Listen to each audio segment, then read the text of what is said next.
What do you guys want to talk about? What do you want to talk about? What do you guys want to talk about? What do you want to talk about? What do we want to talk about? What do we want to talk about? What do you guys want to talk about? Wow. Liv in tears. Two new qualifiers for Elimination Chamber. What's up, guys? This is WrestleMania. Welcome to my channel. This is a wall review for February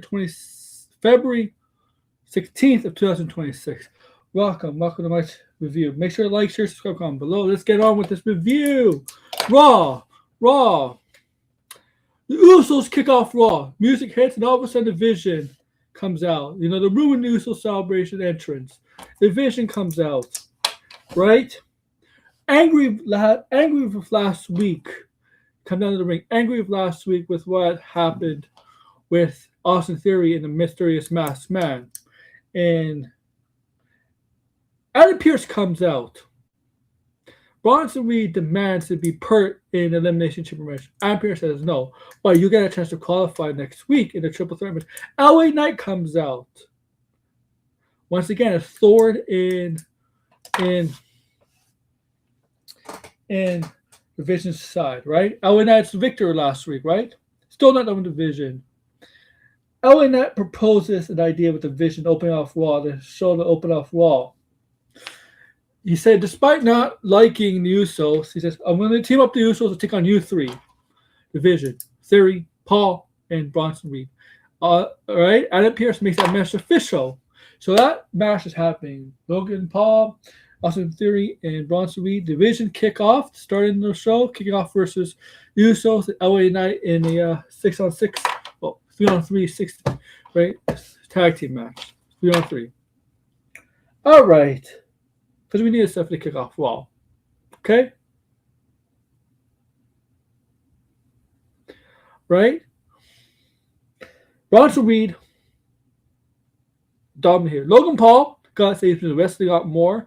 Lately, wrestling a lot more on Raw. He's been around, he hasn't been a part-timer in a while. But he gets the win here he gets the win. Logan Paul gets the win here. Hits him with the titanium punch, fist. Okay, and he brags early on about selling his Pokemon card for $16 million, whips in the crowd, and more money you'll ever make. Okay, all right. Logan Paul does stupid, idiotic thing, right? He goes to the announce table, starts yelling into the camera, and then as he was doing his being cocky, not paying attention, Mysterious Masked Man out of nowhere gives him a curb stomp, right? He's on the table for a few seconds, and then he went off into the crowd where the Vision want to chase him off. Okay, reveal yourself there. The Vision's singing to the Mysterious Masked Man. All right. Next.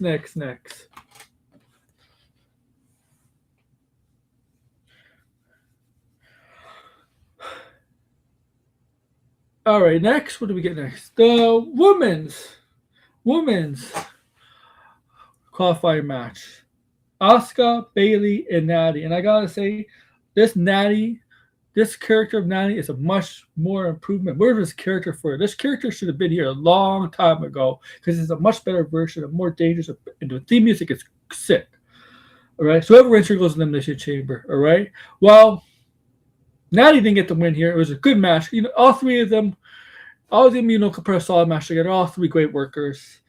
ASUKA gets the win here by making Bayley tap out. Okay. Natty's mad. As Natty's going up the ramp, to go backstage, she gets attacked by Maxine Dupree. And they get a little bit of brawl. Okay? All right. So that's Maxine Dupree is not done with Natty. Of course, that story is not done. All right? Okay, so there's a backstage segment. All of a sudden, Adam Pearce is talking to one of, it seems like a backstage employee who takes deliveries and stuff. There's a crate behind Adam Pearce and a WWE employee. The crate says, do not open till 2/28/2026, February 28, which is Elimination Chamber. And Adam Pearce says, "What? Like he doesn't know. He doesn't know." He asks the guy, "What's in it? What's in it?" The guy that obviously doesn't know. Obviously says, says, "Send it to Dick Aldis. That could be Dick Aldis' problem." All right. Now, America Grande, the Luca Kaiser version comes up. He's gonna have a match right later tonight. All right. This segment got people talking. The Liv Morgan segment. So Liv Morgan pre-taped was being interviewed by Michael Cole. Dominic comes in and to the company to be by her side, right? Liv talks about how you can make a decision. I'm not going to make my decision now, right? Stephanie Fakir comes out of nowhere, kind of hijacks the ambushes the interview. Stephanie Fakir starts speaking in Spanish, and since Dom is the one of those Spanish translating everything Stephanie's trying to say to her, and it was very much getting to Liv emotionally. And Stephanie Fakir, when she was done, Liv could and she started tearing up. Now I did not understand what they were saying because I don't understand all Spanish. What Stephanie Fakir said to get Liv all emotional and start tearing up. Well, apparently there's a translation now, and I'm going to read it for you guys. So, okay, there's a translation to what Stephanie Fakir said. I'm going to read it to you. Okay, you started your career here. You haven't beaten anyone. You have the best doctors. You have the best trainers. You have everything. You want to talk about sacrifice? I was born in Chile, a country where pro wrestling doesn't exist. Even so, I made my way around the world: Japan, Mexico, Latin America, Europe. I conquered everything. Hiding behind Judgment Day, hiding behind a man. You need to hide behind your boyfriend. But I'm going to tell you something. I ran through hell and made it mine just to get to WWE and become champion. This belt to me means more than just a belt. It's for all the girls and all the women who haven't had the opportunity and still made it. Remember that. If you choose me, you're not going to win because I'm going to show you what a real champion is. Okay? That's the translation. So that got... Now, I wonder why... Maybe it's because Liv's story, her personal story. Maybe it's... Obviously, she did not go through the struggles of Stephanie Fakir did to get here, but if I'm saying Liv that her personal life wasn't all sunshine and rainbows either, and maybe that's what made her. Now it's getting personal, and this is the kind of thing where Liv has to choose Stephanie. You can't choose the SmackDown. You have to choose Stephanie. This is the kind of thing that makes. Is this a double term happening? You can't have a heel in tears. Or a babyface in tears, but especially is this a turn? Is this a turn for Liv? Because I mean, I don't know, man. I don't know because Stephanie Fakir was still talking as a babyface there, but this people starting for Liv. Don't know, man. Like, is this the beginning of a babyface turn for Liv? I don't know because people are gonna feel sympathetic towards her, but reading translations, like, are you really gonna be sympathetic towards Liv?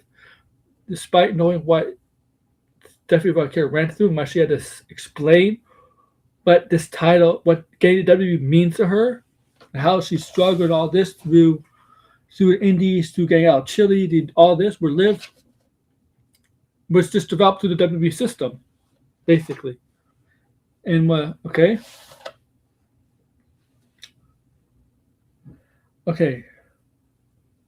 Yeah, so that was emotional. Okay, we had backstage segments of I'm not gonna remember everything. Obafemi and Adam Pearce. Adam Pearce has a contract. Obafemi. It's like, I think this will intrigue you. I think it's a better offer than SmackDown was ever offering you. But take your time. Take your time to look over it.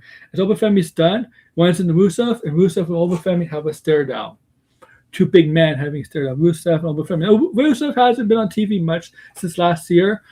The Rumble, we had the Rumble, but he hasn't been on TV much, right? So Obafemi and Rusev, down the line, maybe the tease. And he was wearing also a Rusev shirt, Rusev Day shirt. Okay.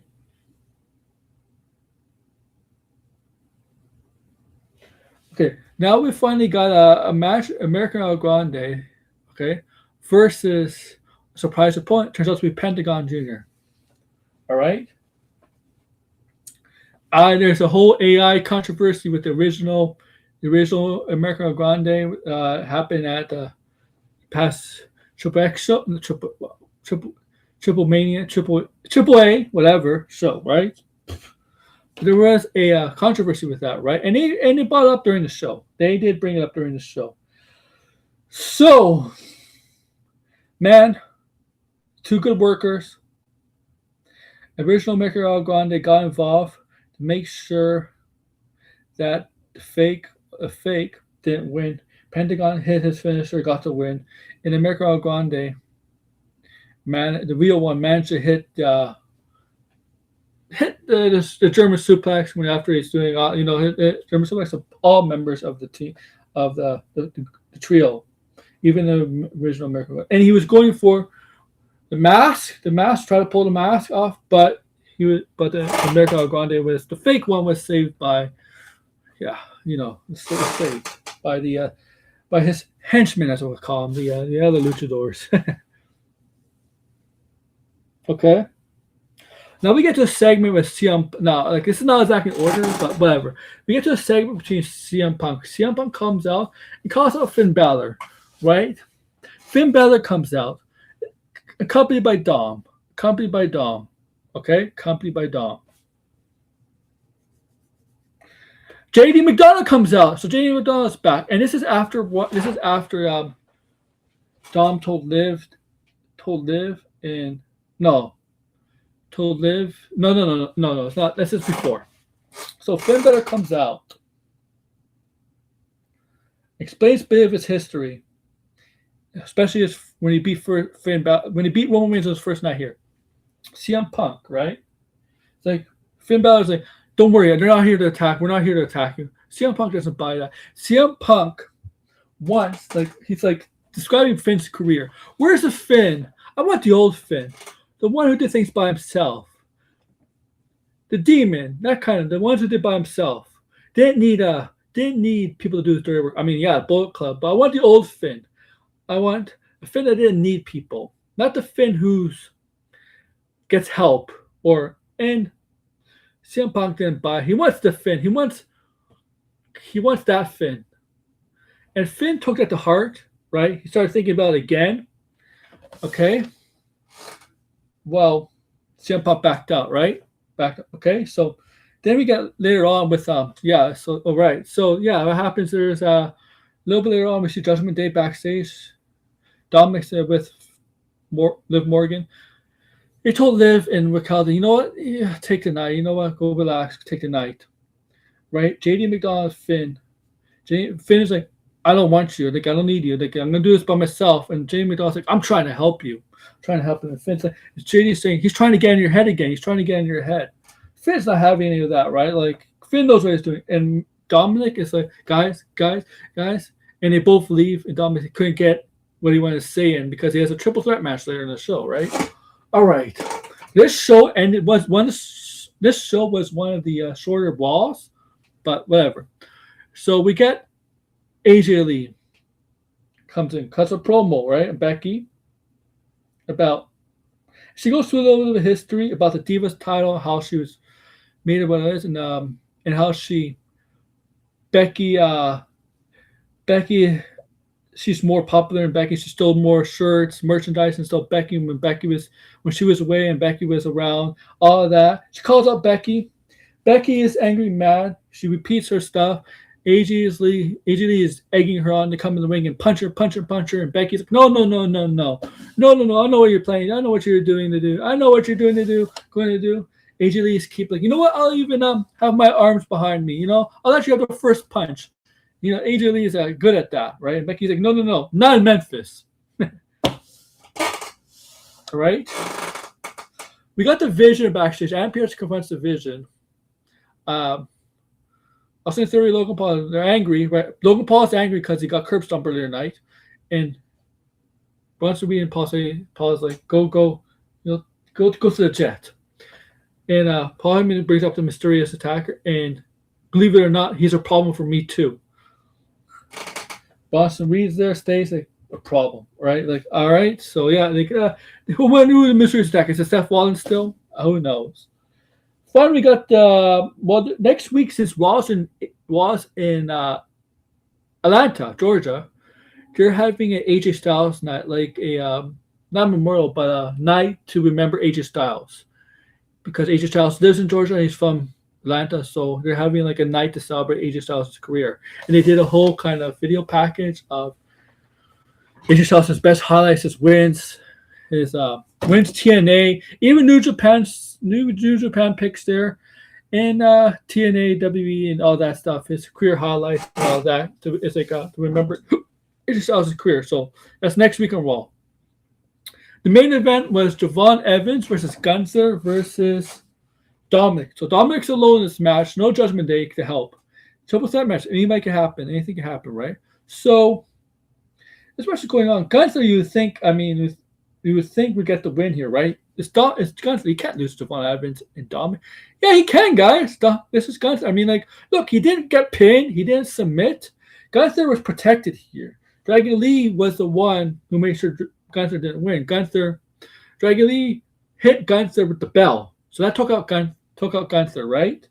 And that's when Javon Evans, where Dom was going for the splash, misses the splash, Javon Evans gets in the way, and Javon Evans hits the OG cutter on Mysterio, and he gets the win. So Javon Evans is going to Elimination Chamber, where in that environment, his high-flying acrobatic moves, I'm curious to see what he can do, especially off the cage, off the top of the pods.